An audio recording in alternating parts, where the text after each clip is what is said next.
Acho que uma estratégia nacional contra a corrupção era fundamental. Não partimos de uma nova estratégia, não adianta fazermos uma estratégia ou um novo plano se não há impacto, se não é implementada. Portanto, eu acho que uma estratégia tem que ser feita consultando o maior número de agentes possíveis. Brevemente, acho que em 6 meses se pode fazer essa estratégia facilmente, mas também com políticas muito concretas de implementação e datas para implementar e também mecanismos para controlar essa implementação. É possível emagrecer o Estado, só que há áreas em que o Estado tem que estar presente e claramente uma Agência Nacional contra a Corrupção é um tipo de agências que tem funcionado bem em alguns países e, portanto, acho que poderia ser interessante avançar com essa medida. Outras instituições que penso que serão importantes, um Tribunal Especializado contra a Corrupção, isso foi certamente destacado pela OCDE no último relatório. Eu sei que há um problema de constitucionalidade, mas nós também temos tribunais para a concorrência, e que foram criados por legislação que, por acaso, foi o meu Ministério que fez, não é? Mas há pessoas do PS, por exemplo, que estão a defender a criação de um tribunal especial para combater a criminalidade ligada à violência doméstica. Pronto. Portanto, não há razões nenhumas para não avançar com um tribunal especializado contra a corrupção.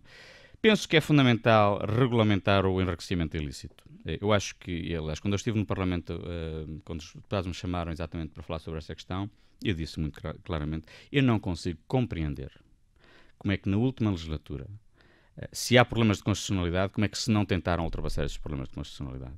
E eu espero bem que não passe mais uma nova legislatura em que a questão do enriquecimento ilícito não seja legislada por eventuais questões de constitucionalidade. Mais uma vez, eu penso que há certamente formas de contornar esta questão e, como eu disse também no Parlamento, esta é uma questão tão importante para o nosso país e para a nossa democracia. É a democracia que está em causa e a justiça que está em causa, que eu acho que se for preciso mudar a Constituição, muda-se a Constituição. Portanto, eu acho que isso não pode servir de desculpa. Acho que é fundamental limitar o número de recursos dos acusados de corrupção sem penas de prisão efetiva. Eu acho isso fundamental por uma simples razão. Repara, o que se está a passar neste momento em Portugal, e acho que nos estamos a preparar para acontecer, é que se nada for feito, vai acontecer um pouco como aconteceu já no passado muito, muito recente, em que as pessoas, mesmo que sejam acusadas de corrupção na primeira instância, vão de recurso em recurso até morrerem de velhos. Isto, quanto a mim, é não só injustificável, como é inaceitável como uma sociedade democrática e uma sociedade avançada como nós somos. Isso é uma questão que está muito em cima da mesa, por exemplo, no processo do Universo Espírito Santo, em que nem sequer há uma acusação deduzida. É a lei da vida, os principais arguidos já têm 60, 70 e tal anos e, portanto, isso pode suceder. Isso pode claramente suceder, até um processo que pode durar até meio ano. Agora, não podemos, mas deixar os processos arrastarem-se, já vai em 5 anos pelo menos. A investigação já dura há mais de só a investigação. 4, 5 anos. Sim. Quando se transitar a julgamento, ainda são mais uns aninhos. Se depois avançarmos, se vamos andar mais depois recurso em recurso, estamos a falar eventualmente haver sanção daqui a uns 15, 20 anos. Quando estamos perante a maior fraude financeira que o nosso país algum dia já teve.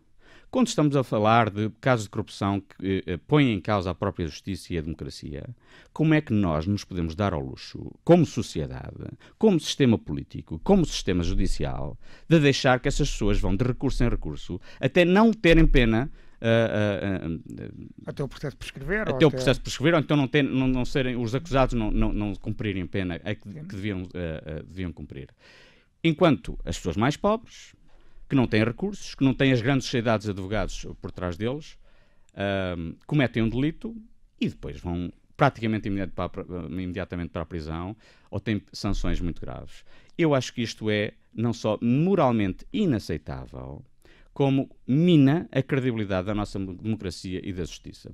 Vamos falar de um caso que tem marcado a agenda mediática, que é o chamado caso do lítio. A população do concelho de Montalegre está a contestar fortemente a intenção do Estado em autorizar a exploração do lítio. Existem aqui questões ambientais, mas também existem dúvidas sobre a idoneidade da empresa que pode vir a explorar e a comercializar o lítio. Foi no seu tempo como Ministro da Economia que foi autorizada a prospecção esta empresa. Como comenta as suspeitas em redor deste dossiê? O nosso potencial mineiro é enorme. Nós não só há muitos anos vendíamos muito de wolframio, mas temos muitos metais e sabemos que há grandes possibilidades, desde o ouro ao lítio, ao cobre, muitos outros metais, e não metais também, no nosso país. Temos algumas das maiores reservas de cobre e de lítio do mundo. O que nós fizemos foi exatamente, baseado na Direção-Geral de Energia e de Geologia, foi avançar o máximo possível com a questão da prospecção. O meu Ministério, através da Direção-Geral de Energia, houve uma assinatura de 113 contratos de prospecção. 113 contratos de prospecção mineira. Quer de metais, quer de não metais. Uma delas foi esta, que se falou, a questão do lítio. Agora, obviamente, ou seja, demos uma visibilidade importante ao setor, avançámos com as prospecções que era preciso fazer. Depois a segunda fase, como se faz quando existem prospecções mineiras, a segunda fase é a concessão. Se houver prospecção que seja bem sucedida, se houver a suspeita que exatamente nessa área há boas possibilidades de ter bastante minério que seja rentável, a exploração pode começar, pode ser concedida. Agora, a prospecção é dada para uma empresa e depois a concessão será eventualmente dada a essa empresa se os critérios de idoneidade, isso é o que está na lei, idoneidade financeira e técnica dessa empresa sejam exatamente mantidos.